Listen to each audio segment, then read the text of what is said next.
तो कल हम चर्चा कर रहे थे कि जो हमारा भोजन का सूत्र है, वो सबसे पहले हमारा क्या है कि हमें बार-बार नहीं खाना है, पहला सूत्र।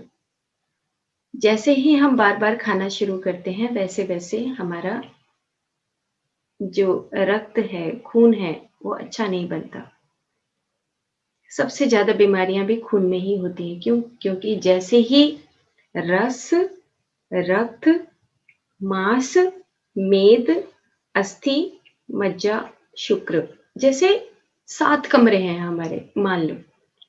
तो 7 कमरे में जब हम सबसे पहले कमरे में प्रवेश करते हैं, यानी कि डाइजेस्टिव सिस्टम में हम प्रवेश करते हैं, हमारा खाना प्रवेश करता है, तो वहाँ पे वो रस बनता है और रस बनने के बाद वो दूसरे कमरे में जैसे ही जाएगा, तो फिर रक्त के अंदर वो धीरे-धीरे, धीरे-धीरे प्रवेश करने लगता है, अंदर जाता है। जैसे एक क्यारी में हम पानी देते हैं, तो दूसरी क्यारी में पानी पहुँचता है। सेम इसी तरीके से जो भी कुछ खाते हैं, वो धीरे-धीरे खून में मिलने लगता है और इसका जैसे ही हम खाना खाएँगे, उसके ढाई घंटे तक, 3 घंटे तक ये प्रोसेस चलता है, जहाँ पे जोड़ होता है। यानी कि जहाँ पे हमारा लिवर और हृदय की नालियाँ होती हैं, वहाँ से हमारा खाने का रस उस रक्त में जाता है। अब अगर हम बार-बार खाएँगे, बार-बार बदपरहेज़ी करेंगे, तो आप देखो कि खून में क्या जाएगा। मान लो हमने बहुत सारे लोग बोलते हैं 3-3 गिलास पानी पीना चाहिए। अब मैं अगर 80 किलो की हूँ, तो मेरे को 3 गिलास पानी की ज़रूरत है क्या? नहीं है, क्योंकि मेरे पास ऑलरेडी मेरी बॉडी में इतना पानी है। मैं क्यों पीऊँगी ना 3 गिलास? अपनी कॉन्स्टिट्यूशन, अपनी प्रकृति के अनुसार हमें डिसाइड करना है, अपने अंदर के इंट्यून के हिसाब से, अपने अंदर की इनसाइट के इंट्यूशन के हिसाब से हमें पानी पीना है। ना कि पानी भरते रहो, फिर आ जाएगी सूजन, फिर क्या करेंगे? और वो सूजन भी ऐसे आएगी, सेल्स के अंदर सूजन आ जाती है। फिर उसको निकालो, पानी को कौन निकालेगा उसको? दवाइयाँ तो निकाल नहीं सकती। वो उसमें भर जाएगा पानी, फिर स्वेलिंग आती है, फिर हम जैसे ही दबाएँगे, बॉडी को दबाते हैं तो कहेंगे कि हमारे तो यहाँ पे सूजन है, इधर सूजन है, टाँग में सूजन है, ये सूजन है। खुद में तो हम अपने आप को बीमार कर रहे हैं। पानी की मात्रा हमारी 65 टू 70% ही रहनी चाहिए।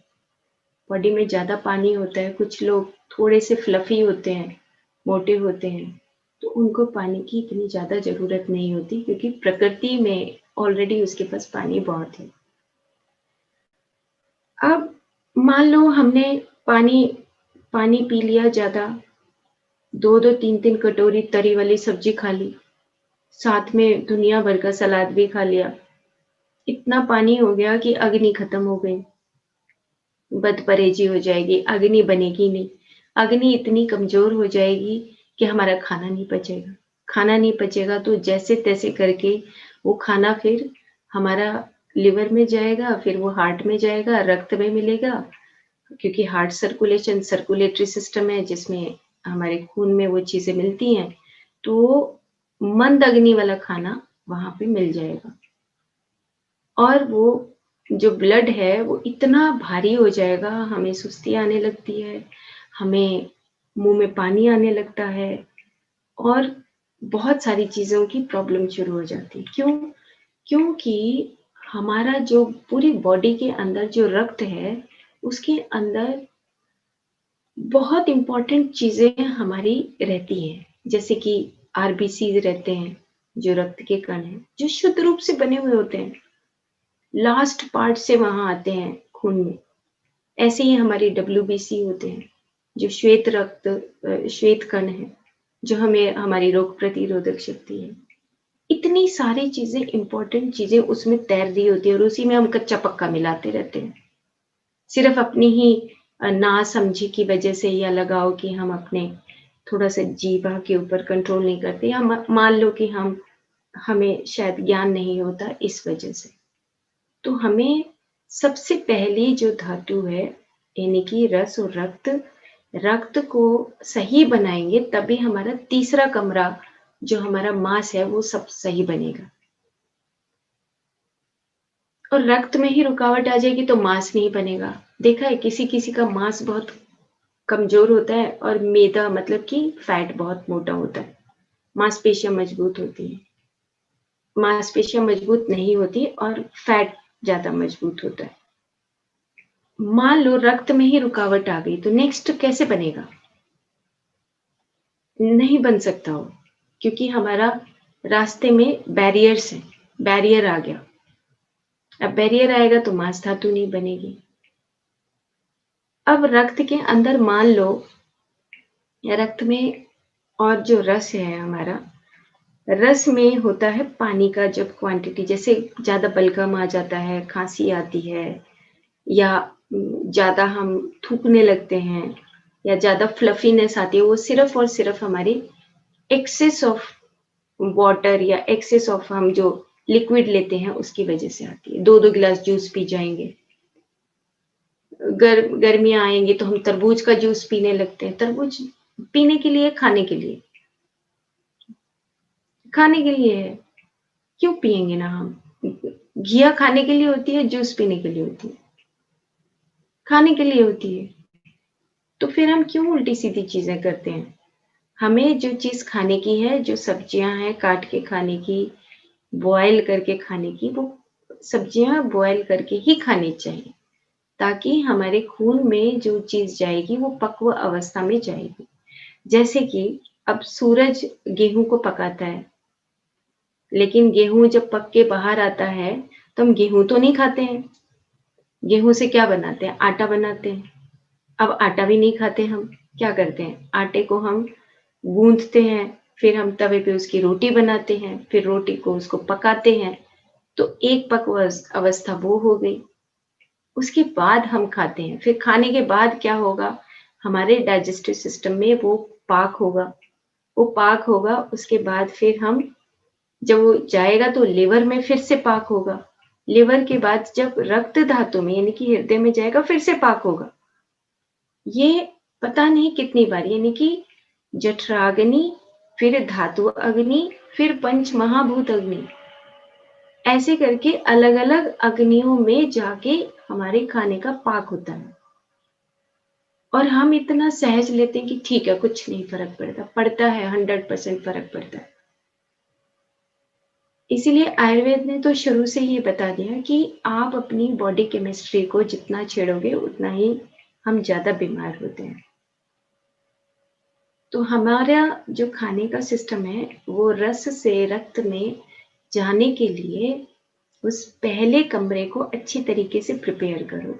उसके बाद ही हम दूसरे तक जाएँ। अब जैसे कि अभी एक उदाहरण दिया, हम हमारा बॉडी फ्लफ़ी है, हम ओबीज़ हैं, दुनिया भर का पानी पिएँगे, लिक्विड पिएँगे, सैलेड खाएँगे। सेम इसी तरीके से जो दूसरे रूप का शरीर होता है, जिसमें अग्नि ज़्यादा है, जैसे कुछ लोग होते हैं जिसमें अग्नि तत्व ज़्यादा होता है।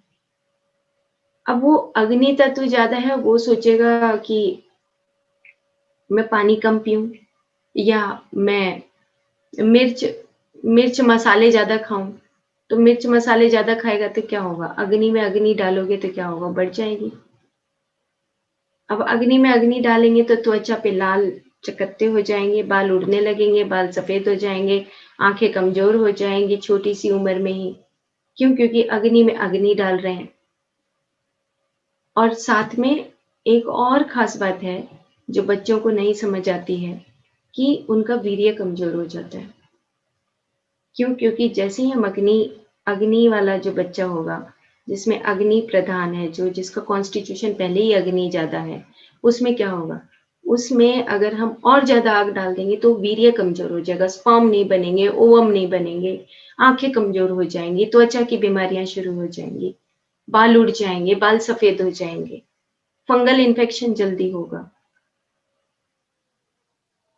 तो हमें एक बैलेंस्ड डाइट एक एक अपनी कॉन्स्टिट्यूशन को, अपनी प्रकृति को समझते हुए ही उस खाने को लेना है ताकि हमारा रस से रक्त में जो खाना जाएगा, वो सही जाए और रक्त में जाके रक्त में जो ज़्यादातर बीमारियाँ होती हैं, वो पित्त की होती हैं, यानी कि फायर की होती हैं।